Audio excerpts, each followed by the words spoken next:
We observe the sea otter, a unique mammal that lives in our very own Monterey Bay.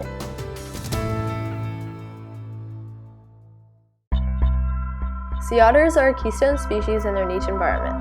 Otters eat sea urchins which munch on kelp and overgraze underwater kelp forests. When otters were hunted nearly to extinction, kelp forests suffered. As sea otters returned and ate sea urchins, the forest grew lush again, providing homes for many other creatures. Without sea otters, our kelp forests would not function or exist.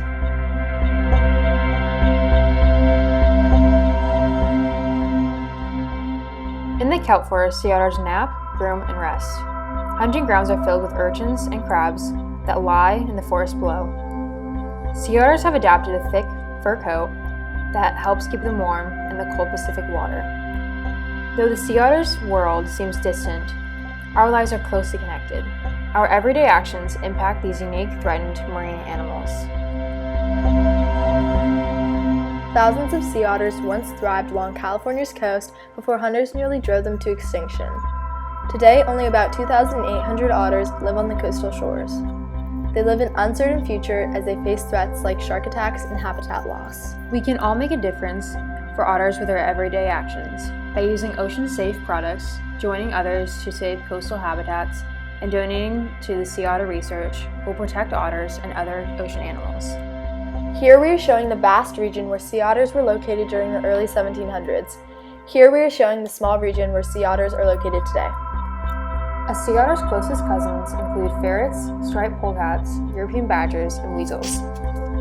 Each live in similar environments besides the sea otter that lives in the sea. Each species have thick fur to withstand winters and cold weathers.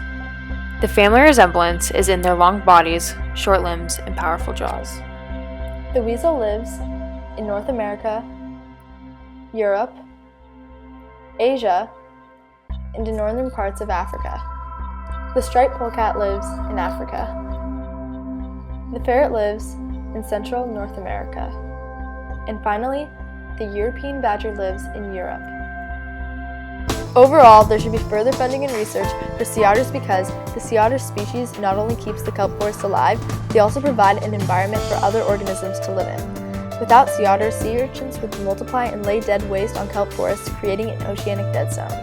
Sea otters are endangered and keystone species at the same time, so their preservation is very important to all kelp forests. By donating to sea otter research and rescuing and using ocean-friendly products, this special species can be saved.